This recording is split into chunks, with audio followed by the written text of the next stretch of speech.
नमस्कार प्रिय विद्यार्थियों, ये जो 30 क्वेश्चन अभी आपके सामने लाए हैं वो रीट का एक एग्ज़ाम हुआ था दोबारा, रीट री एग्ज़ाम 16 अक्टूबर 2021 को अलवर केंद्र पर। तो उसके सामाजिक के क्वेश्चन में लेके आया था, आपको बहुत पसंद आए, 20,000 से ज़्यादा विद्यार्थियों ने देखे। हमारे पास सामाजिक और मनोविज्ञान ये 90 ही क्वेश्चन है। तो सामाजिक वाले तो टेलीग्राम पे भी शायद डाल दिए होंगे, नहीं तो अभी डाल देंगे इसी वीडियो के नीचे लिंक में। यस गुरु ऐप पर भी उपलब्ध है वो चिराग वाले कोर्स में। अब 30 हम देखने वाले हैं मनोविज्ञान के, कि इसमें आप ये भी मूल्यांकन भी कर लें कि आपको कितने आ रहे हैं, क्योंकि पेपर तो इसी प्रकार का मिलना है और एग्जामिनर्स ने ही बनाए हैं ये क्वेश्चन, और हो सकता है कि इनमें से कोई क्वेश्चन आपके वहाँ रिपीट भी हो जाए। तो शुरू करें। और ये टेस्ट 26 क्यों दे रखा है, क्योंकि हमने एक 30 मनोविज्ञान के 30 सेट का टेस्ट सीरीज़ ली थी, जो कि रीट चिराग वाले कोर्स में भी अवेलेबल है। उसी में हमने ये ई बुक के रूप में पूरे 30 टेस्ट पेपर, एक तो उत्तर सहित और एक बिना उत्तर, दोनों डाउनलोड के लिए आपको दे रखी है मॉडल पेपर के रूप में। तो वहाँ पर वो 50 रुपीज़ का कोर्स है। और अगर आप केवल ई बुक के रूप में लेना चाहो तो उसमें मॉक टेस्ट नहीं मिलेंगे, इसमें मॉक मिलेंगे, उसमें मॉक नहीं मिलेंगे, केवल पीडीएफ मिलेगी जो कि 80 पेज से ज़्यादा की है, 80-85 पेज की है। तो उसको आप प्रिंट करवा सकते हो, जिसमें 30 मॉडल पेपर है, जिसमें से 7-8 तो रीट में आए हुए और बाकी 20-22 जो है वो संजय पाल सर के द्वारा बनाए हुए क्वेश्चंस है। तो चलिए शुरू करें, बहुत हो गया प्रवचन। देखो, अधिगम के अंतःदृष्टि सिद्धांत के प्रतिपादक कौन है? अंतःदृष्टि, इनसाइट थ्योरी। तो याद आया आपको? 4 ऑप्शन है आपके सामने, ऑप्शन में बोलूँगा नहीं, आप पढ़ लीजिए। बैकग्राउंड ग्रीन कर दिया है, आपकी डिमांड थी कि वाइट से आंखों पे जो है थोड़ा सा फ्लेक्स पड़ता है। तो देखो, अंतःदृष्टि सिद्धांत तो कोहलर, कोफका, वर्दीमर, सूज का सिद्धांत वो। तो ये क्वेश्चन तो इजी है, आप आराम से कर लोगे। कार्यात्मक प्रतिबद्धता सिद्धांत में मुख्य कारक निम्न में से कौन सा है? कार्यात्मक प्रतिबद्धता सिद्धांत, बताइए, देखें इसका उत्तर, विचार कीजिए। तो इसका उत्तर हो जाएगा दोस्तों पुनर्बलन। ठीक है। निम्न में से आत्मसंप्रत्यय की कौन सी विशेषता महत्वपूर्ण नहीं है?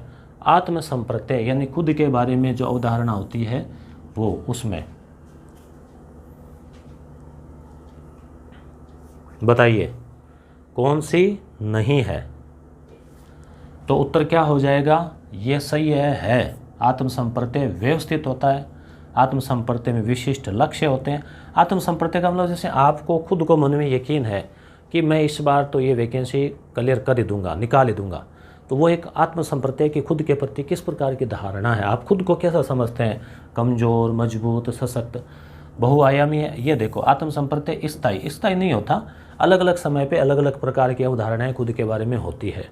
हो सकता है आप किसी टाइम में अपने आप को आप संकालू समझते हो और आज बहुत अच्छे वक्ता हो, बहुत अच्छे बात कर लेते हो, तो वो चेंज होता रहता है। वह सिद्धांत जिसमें किसी समस्या के तात्कालिक समाधान को प्रमुखता दी जाती है, कौन सा है बताओ? तात्कालिक प्रमुखता, समस्या आई, हाथों हाथ समाधान, यानी उसी समय उसका उपाय आता है, पहले से सोच के नहीं रखते। समस्या आने के बाद सूझबूझ से सिद्धांत सोच लेते हैं। तो बस सूझ का सिद्धांत, वर्दीमर, कोफका, कोहलर। आपकी डिमांड आएगी कि इसको टेलीग्राम पे भेजें, बिल्कुल, ये पीडीएफ आपको वीडियो के साथ ही टेलीग्राम पे मिल जाएगी। अधिगम के संबंध में कौन सा उपयुक्त नहीं है? उपयुक्त नहीं है।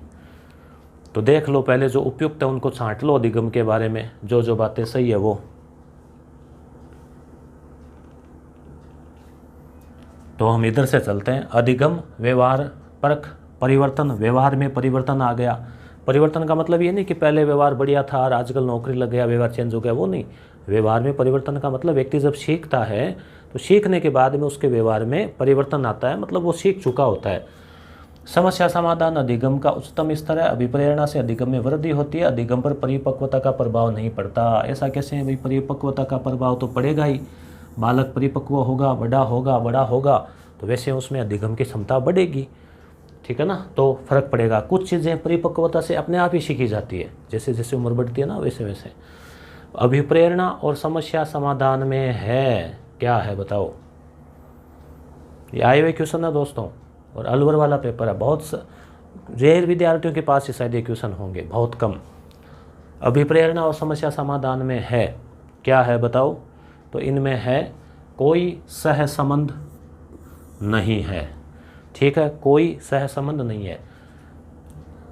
तो सकारात्मक अभिप्रेरणा और समस्या समाधान, ठीक है, तो अभिप्रेरणा अलग हो गया, समस्या समाधान अलग हो गया। इनका कहने का तात्पर्य ये हुआ। अब हो सकता है इस पे आप कोई ऑब्जेक्शन करो, देख लेंगे कमेंट में फिर।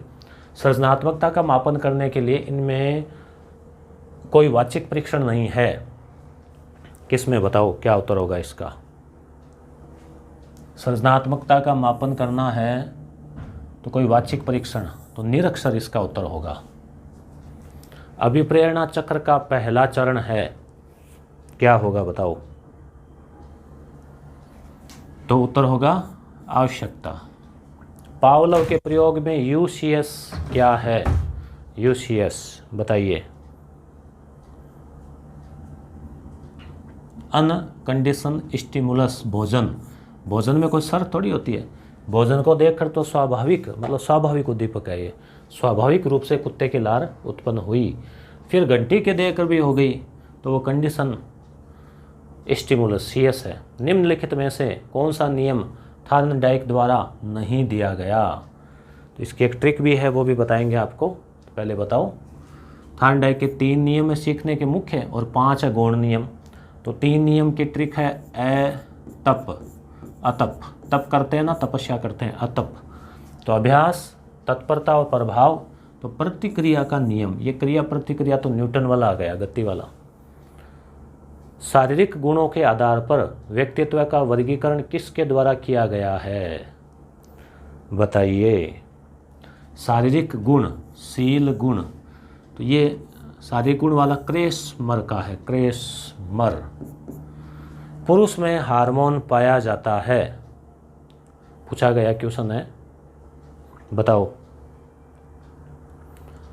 तो उत्तर हो जाएगा एड्रोजेंस तथा एस्ट्रोजेंस दोनों ही पाए जाते हैं। प्राचीन अनुबंधन खोजा गया था किसके द्वारा। देखो कई क्वेश्चन तो सरल ही है, यानी 15 से ज़्यादा क्वेश्चन तो इसमें सरल है।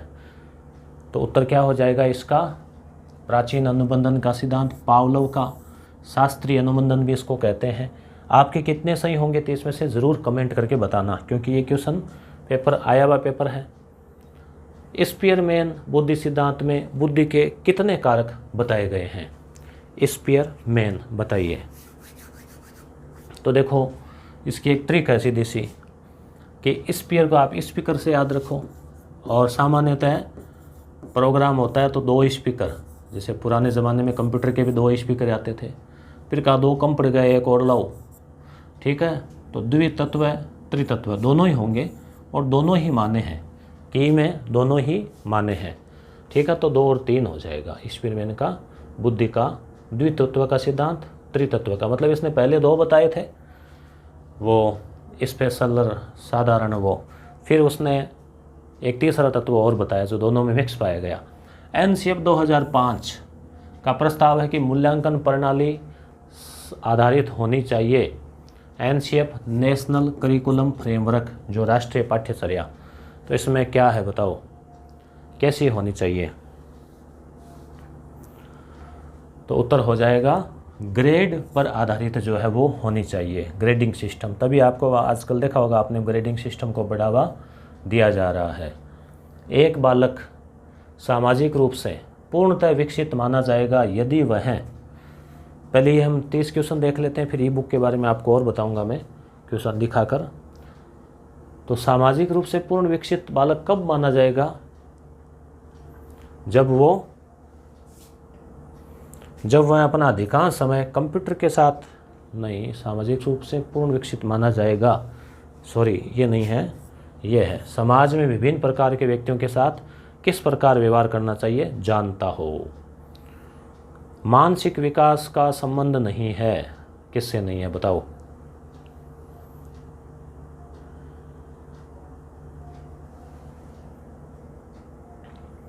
तो शिक्षार्थी के वजन और ऊंचाई से इसका कोई ज़्यादा संबंध नहीं है, बाकी इन तीनों से है।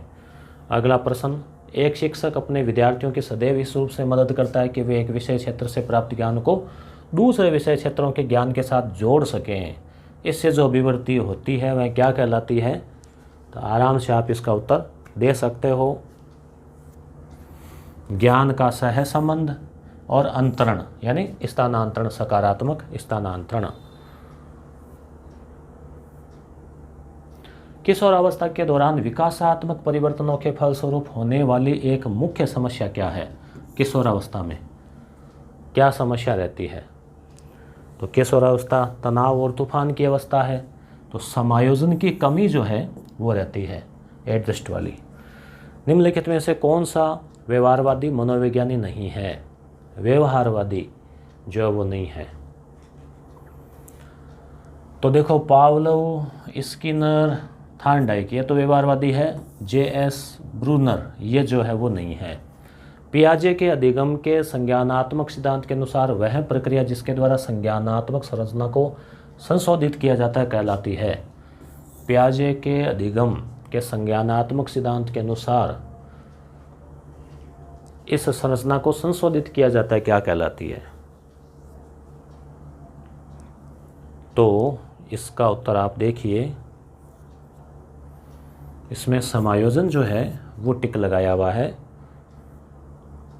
शिक्षक का असहानुभूतिपूर्ण तथा कठोर दृष्टिकोण प्रभावित करता है किसको?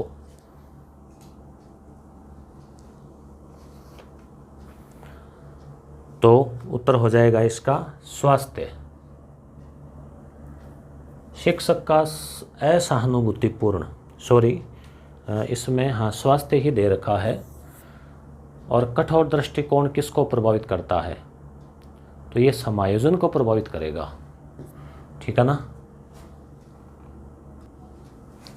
इसमें हालांकि उसमें टिक तो स्वास्थ्य किया हुआ, परंतु जहाँ तक कठोर दृष्टिकोण की बात है तो ये समायोजन जो है वो हो सकता है उसको प्रभावित करेगा।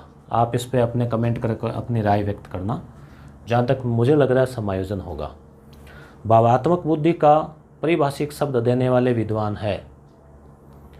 भावात्मक बुद्धि, इमोशनल इंटेलिजेंस, तो डेनियल गोलमैन, इसकी पुस्तक भी आई थी। उसके अलावा वो पीटर शेलोव और जॉन मेयर, इनके नाम भी आते हैं इसमें इमोशनल इंटेलिजेंस में, पीटर शेलोवी, डेनियल गोलमैन। जिस प्रक्रिया से व्यक्ति मानव कल्याण के लिए परस्पर निर्भर होकर व्यवहार करना सीखता है वह प्रक्रिया है सामाजिकरण, भाषाई विकास, व्यक्तिक मूल्य, सामाजिक परिपक्वता। तो क्या उत्तर होगा? सामाजिक परिपक्वता होगा या सामाजिकरण होगा? तो देखो, व्यक्ति व्यवहार सीख रहा है तो सामाजिकरण होगा, परिपक्वता तो बाद में आती है बहुत। एक विद्यार्थी अपने समकक्ष व्यक्तियों के समूह के प्रति आक्रामक व्यवहार करता है और विद्यालय के मानदंडों को नहीं मानता, ऐसा बालक। तो ऐसे विद्यार्थी को जिस प्रकार की सहायता की आवश्यकता है, क्या करना पड़ेगा बताओ? ऐसे बालक के साथ आप क्या करोगे? तो ऐसे बालक के साथ में भावात्मक क्षेत्र जो है ना, क्योंकि वो मानदंडों को नहीं मान रहा है, समायोजन नहीं कर रहा है, ठीक है, आक्रामक है, तो भावात्मक क्षेत्र जो है ना उसको लेकर सहायता की आवश्यकता है। अब देखो, एनसीएफ से जुड़े हुए 3-4 क्वेश्चन आ गए। एनसीएफ 2005 के नेशनल स्टीयरिंग कमेटी के अध्यक्ष जो है वो कौन थे बताओ? तो उत्तर हो जाएगा प्रोफेसर यशपाल। इनका एक क्वेश्चन और आया था, वो यानी कि बिना बोझ का बस्ता, ये भी इन्हीं का है। एनसीएफ 2005 के अनुसार 10वीं और 12वीं के छात्रों के लिए कुल गृह कार्य के समय सिफारिश है। कुल गृह कार्य कितने घंटे? अच्छा, ये भी है इसमें। तो ये जो है वो है 2 घंटे प्रतिदिन, कि 10वीं और 12वीं के लिए 2 घंटे ही अधिकतम प्रतिदिन होना चाहिए। गेस्टाल्ट स्कूल के संस्थापक थे। अब ये क्वेश्चन देखो, पुनः इसी को रिपीट कर दिया है। अब देखो, हालांकि यहाँ वर्दिमर, कोहलरकोफ का तीनों ही आ गए, तो अब हालांकि तीनों का साथ में आप नाम पढ़ते हैं, मगर यहाँ जो उत्तर स्कूल के संस्थापक का पूछा है तो वर्धाइमर आएगा। बुद्धि का बहुकारक सिद्धांत किसने दिया? और वो सुल्तान चिंपाजी को ये कॉलर पकड़ के लाया था। बुद्धि का बहुकारक सिद्धांत किसका है? बहुकारक। तो इसमें क्या है कि स्पीयरमैन का गार्डनर का बहुबुद्धि सिद्धांत है। तो इसमें बोनस दिया गया फिर बाद में। अभिप्रेरक है, इसको आप और देख लो, ठीक है। अभिप्रेरक है यानी उसको डिलीट कर दिया, बोनस दे दिया। तो अभिप्रेरक क्या है? आंतरिक स्रोत है, ठीक है ना, जैसे भूख प्यास लगती है इत्यादि। तो ये थे 30 क्वेश्चन। अब आपको जो है वो PDF और दिखा देते हैं। PDF क्या, ये ई बुक है। देखो जैसे ये ई बुक के रूप में हमने तैयार की है, क्योंकि बुक भौतिक रूप से तो बुक हम पहुंचा नहीं सकते आप तक। तो ये 30 मॉडल टेस्ट पेपर है रीट 2022 के लिए, और तैयारी के लिए ज़रूरी है। 30 है तो अभी भी मान लो रोज़ के अगर आप 3 निकालो तो 10 दिन में 30 निकल सकते हैं। तो 3 या 4 आपको निकालने पड़ेंगे। और ये आगे सेकंड ग्रेड और फर्स्ट ग्रेड में भी कुछ चीज़ें काम आ सकती है इसकी।